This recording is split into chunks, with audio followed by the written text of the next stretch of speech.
Briia struck Ronan with her sword, causing him to bleed and collapse to the ground. She approached him, pointing the tip of her sword at his face. With a wicked smile, she advised him to open his eyes next time. As Ronan lay on the ground, he stared up at Briia, clenching his teeth and feeling utterly powerless. Briia stared at Ronan with a smile, telling him that the starlight would soon welcome him. Gradually, her sword's blade began to glow, emanating powerful mana. Seeing this, Ronan clenched his teeth tightly, quickly realizing the impending danger. He knew he had to act before it was too late. Briia gripped her sword with both hands and lunged at Ronan, who lay helplessly on the ground, aiming for his chest. He glared at her, gritting his teeth, unable to defend himself. Just then, a green mana shield enveloped Ronan's body, intercepting her attack. After a few seconds, Briia realized with frustration that her strike had failed to reach its target. She clenched her teeth in frustration, realizing that Sarante was behind it all. Sarante, sitting against the stone wall and heavily injured, extended his hand toward Ronan. Using his remaining mana, he conjured a magical barrier to shield Ronan from her attack. Despite having lost an arm and suffering a severe chest wound, Sarante was still alive. As Sarante extended his hand toward Ronan, channeling a powerful surge of mana, he locked eyes with Briia and reminded her once again that he had warned her not to interfere. As his hand radiated a powerful mana, Sarante glanced toward the ground and assured Ronan to leave the rest to him, expressing gratitude for the time Ronan had provided him to prepare. At that moment, blue mana began to encircle Ronan's body. Shocked, Ronan wondered what was happening. Sarante, his body radiating blue mana as he looked down, pointed to the side and instructed Ronan to step back. Instantly, Ronan's body was propelled backward, distancing him from Briia. Just before being propelled away, Ronan grabbed his sword. As he moved backward, he turned his head, gritted his teeth, and wondered what Sarante was planning. Briia remained silent, unable to act due to the mana shield Sarante had created around her. After several seconds, when the shield finally dissipated, she gathered her momentum and readied herself to attack Ronan. With a furious expression, she glared at Sarante and demanded to know if he thought she would just stand idly by with her arms crossed. At that moment, mana thunderbolts began to form in her hand. She immediately halted the attack, glanced at her hand, and seeing the thunderbolts, began to question what was happening. Holding her sword with one hand, she looked up at the sky and saw 3 magic circles crackling with thunderbolts. The caster of these magic circles was none other than Sarante, who was sitting on the ground with his back against the stone. Within moments, the intensity of the thunder from the magic circles grew stronger. Her expression shifted drastically upon seeing this. As she stared at the magic circles in disbelief, she questioned how he could wield such power despite his injuries. With his hand extended toward her and thunder crackling around him, Sarante glanced down at the ground and told her that their connection ended here. He lifted his head, his body enveloped in crackling thunder, and locked eyes with Briia as he bid her farewell. Her expression shifted dramatically as she looked up at the sky, where the magic circles hovered, realizing that something catastrophic was imminent. As Sarante activated the circles, a powerful mana thunderbolt surged toward her, striking her with immense force. Overwhelmed by intense pain, she gritted her teeth and screamed. Despite her efforts to resist, it was futile. Sarante activated the spell once more, unleashing another thunderbolt that struck her body. Ronan, sitting on the ground and witnessing her body being engulfed in lightning, stared in shock, bewildered by the unfolding events. Sarante, sitting on the ground with his hand extended toward her and launching his attack, fixed his gaze intently on Briia. Gritting his teeth, he thought to himself that he couldn't let her leave alive. As his mana steadily drained, blood began to seep from his mouth. Despite the weakening state of his body, his eyes continued to shine as he stared resolutely at Briia. Gritting his teeth, he resolved to finish her off with this final attack, even if it drained every bit of his mana and life force. As Brigia's eyes glowed fiercely, she began to scream. At that moment, a surge of purple mana enveloped her body. With a murderous glare at Sarante, she demanded to know how he, a fool who believed in ancient ghosts, dared to challenge her. Holding her sword with one hand, she looked up at the sky and screamed. Within moments, the purple mana began to counteract Sarante's mana thunder. Though she successfully neutralized the thunder, her body was covered in numerous wounds and burns. Looking down at the ground, she declared that they were the chosen apostles of the star. After making this declaration, she began to advance toward him, her body radiating powerful mana. With a murderous glare, she explained that as long as the star's blessing she had received remained, no one would dare to stand in their way. Realizing she had neutralized his attack, Sarante fixed his gaze on her, gritted his teeth, and wondered how she had managed to achieve this. As Briia drew closer, she fixed him with a murderous glare and declared that there was no longer any need to accommodate someone like him. He could simply die now. At that moment, Sita emerged from behind Sarante and stepped in front of him, ready to confront Briia. Having lost a significant amount of life force, he began to close his eyes slowly. As he lifted his head and watched her approach, he wondered if this was the end. Using telepathy, he reached out to Ronan, asking if he could hear him. With the support of his sword, Ronan stood up, puzzled by Sarante's voice. She unsheathed her sword and approached Sarante slowly. Realizing time was of the essence, he cut to the chase, explaining to Ronan that she could neutralize his attacks with a technique known as Star Blessing. Upon hearing this, Ronan's anger flared. He gritted his teeth, recognizing that this was the same technique he had encountered in his previous life. With blood dripping from her arm, she fixed her gaze on Sarante and drew closer. He told Ronan that her movements were restricted due to her severe injuries and urged him to leave and prepare for another day of battle. As Briia approached, she lifted her sword into the air, readying herself for the attack. Sarante closed his eyes and resigned himself to his fate. He asked Ronan to leave and allow him, the old man, to handle the unraveling of the situation. Just as Briia was about to attack Sarante, Ronan delivered a powerful strike in her direction. She turned her head to face the incoming attack, and as it drew nearer, she was taken aback and began to question what was happening. She easily deflected Ronan's attack with her sword. Sarante turned his head and, seeing that Ronan had launched the strike, was taken aback. Ronan locked eyes with him and, shouting, urged Sarante not to consider giving up because the fight was far from over. After saying this, Ronan turned his gaze toward her and revealed that there was something she didn't know. Gripping his sword with both hands, he confessed to Sarante that he had never once tried to escape. He asked Sarante to trust him just this once. Surprised, Sarante turned his head toward Ronan and remained silent. When she saw Ronan attack once more, she turned to him in shock. She unleashed a flurry of mana-infused slashes, unable to believe that, despite sparing his life, he continued to resist so fiercely. As the cuts drew nearer, Ronan clenched his teeth tightly, overwhelmed and in disbelief. In that moment, Sarante invoked lightning rain, causing thunderbolts to streak from the sky and intercept her attack aimed at Ronan. She looked on in confusion, trying to understand what was happening. Using his last ounce of strength, Sarante pointed at her and readied himself to strike again. She turned toward him, just as he hurled a powerful thunderbolt at her face, but she effortlessly deflected it with her mana. Fixing him with a murderous glare, she clenched her teeth in frustration and approached him, seething with anger. She demanded to know if he truly believed this would make any difference. Seizing the opportunity, Ronan gained momentum and charged toward her rapidly. As she raised her sword high, glaring at Sarante with intense fury, she demanded to know how any of this could affect her with the blessing of the stars. With all her strength, she launched her attack at Sarante.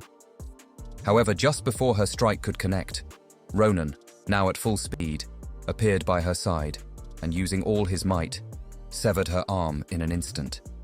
The events unfolded so swiftly that she barely had time to comprehend what was happening. As her blood dripped to the ground, Ronan fixed his gaze on her, telling her he had hoped she would think this way. As her severed arm dropped, Sarante felt a surge of satisfaction and pride for Ronan. When she realized she had lost an arm, she was struck with shock and demanded to know how Ronan had broken the star's blessing.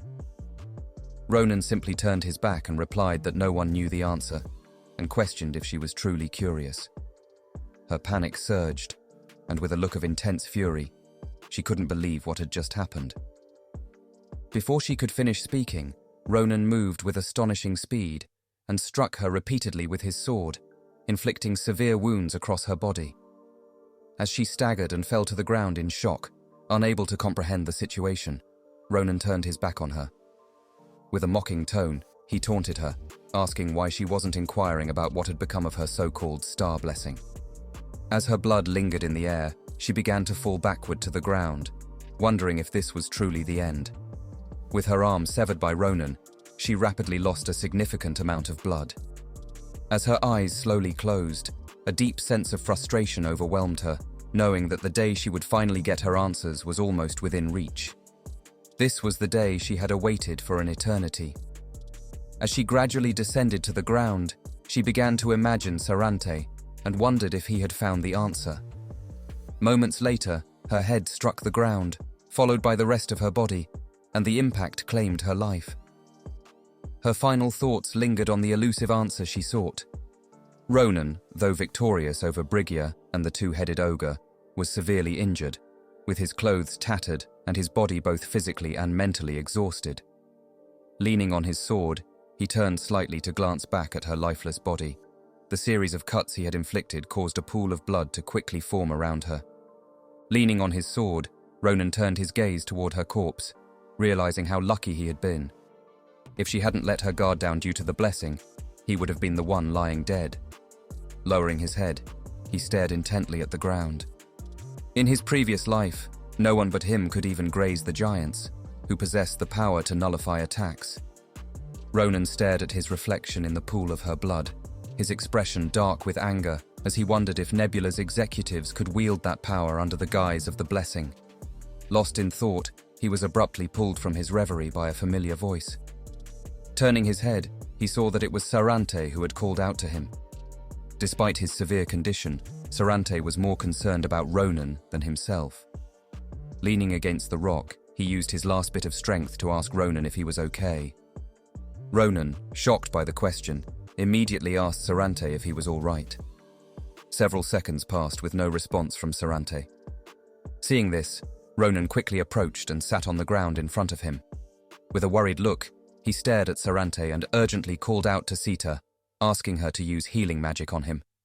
Responding to his command, Sita flew over, turned her attention to Sarante, and prepared to cast her healing magic. Ronan urged Sarante to hold on a little longer, assuring him that it was all over. As he spoke, Sarante reached out his hand. Moments later, he grasped Ronan's hand. Ronan turned his head, shocked and confused by what was happening. With his remaining strength, Sarante lifted his head, looked at Ronan with a kind smile, and reassured him that he was fine. He then apologized and asked Ronan for a favor. Despite the temple being destroyed by Briia, the sacred rock remained intact. Ronan, determined to fulfill Sarante's request, carried him to the temple and placed him beside the sacred rock. A few seconds later, with his back against the sacred rock, Sarante began to cough. Ronan sat beside him, his expression filled with concern as he asked if Sarante was okay. Sarante moved his hand away from his face, glanced at it, and upon seeing blood, realized that his condition was grave. Despite knowing that his death was near, Sarante continued to smile.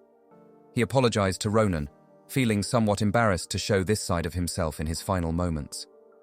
Hearing this, Ronan panicked and began to tremble. He stared at his hands, filled with guilt, and apologized to Sarante. Overwhelmed with guilt, Ronan felt that if it hadn't been for them, these events might never have occurred. Before he could finish speaking, Sarante took Ronan's hand, closed his eyes, and despite the blood trickling from his mouth, managed to smile.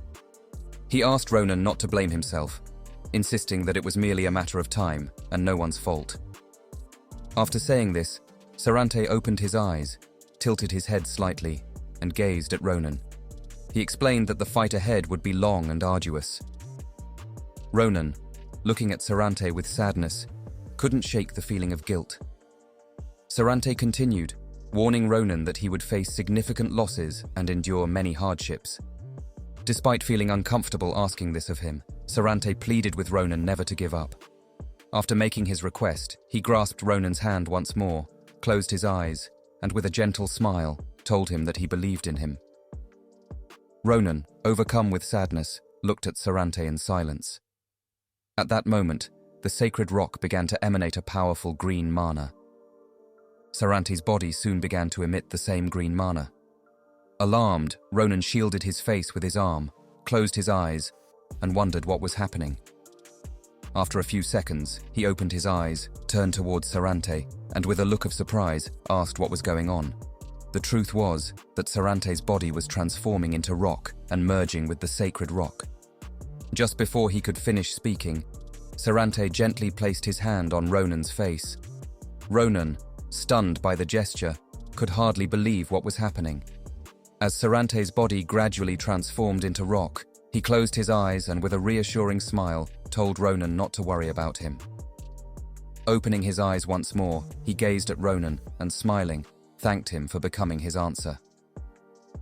In just moments, nearly all of Sarante's body had turned to rock. The transformation of his remaining arm began, progressing slowly.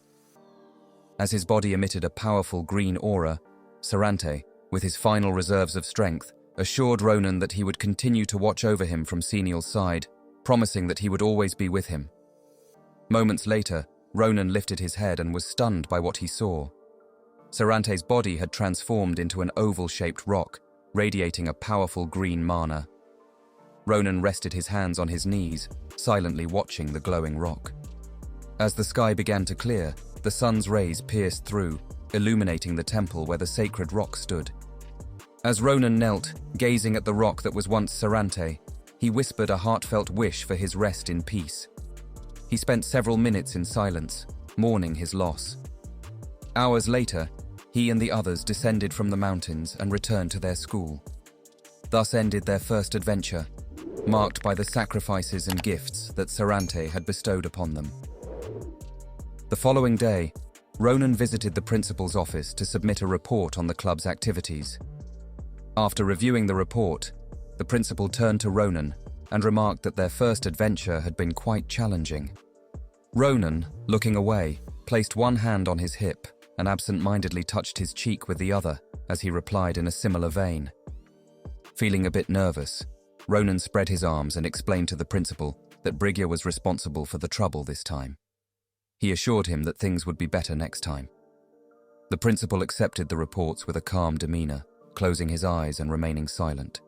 Seeing this, Ronan clasped his hands together, waiting for a response. Ronan approached with a smile and requested that the principal not ban their club's activities. The principal looked at him, somewhat puzzled, and closed his eyes. He clarified that his concerns weren't about Ronan's injuries. When he reopened his eyes, his expression turned serious as he explained that, despite their brief acquaintance with Sarante, the death of someone close was a matter of great gravity. As the principal gathered the reports with both hands and rested his elbows on the table, he looked at Ronan with concern and asked if he was truly okay. Ronan clenched his fist and admitted that claiming he was fine would be a lie. He pictured Sarante's smiling face and, with a wistful smile of his own, told the principal that if he only sat and mourned, it would only make Sarante's memory sadder. Ronan stepped closer and, speaking softly, assured the principal not to worry about him, expressing his gratitude for the concern. The principal studied Ronan in silence for several minutes before lowering his head, closing his eyes, and choosing to let it go. He acknowledged that their actions had included not only attacking the orc's habitat, but also taking down a criminal. He couldn't bring himself to punish the students for their significant accomplishments. Leaving the reports on the table, he asked Ronan to promise that if they ever faced that organization again, he wouldn't act recklessly. As principal, he couldn't simply stand by while his students were in harm's way. Ronan was taken aback by the principal's request. He looked at him with a smile and assured him that he would certainly abide by it. Reassuring him not to worry, he promised to make sure of it. After saying his goodbyes, Ronan turned to leave, waving as he walked away. He added that he would come to see the principal again before their next adventure. Ronan also offered his apologies for everything. The principal was taken aback by this unexpected reaction. Before the principal could respond further, Ronan had already left the office, closing the door behind him. The principal touched his beard thoughtfully, gazing at the closed door, and recalled that Ronan had been absent from class recently. He realized that he might have missed the announcement about the upcoming events. A short while later, Ronan arrived at the Special Adventures Club building. As he opened the door to the room, he saw Shulafan inside. Surprised, Ronan asked when he had returned. Shulafan crossed his arms, turned to face the door, and upon seeing Ronan, regarded him with a serious expression. He then asked Ronan if he had some time to discuss Nebula Clasia,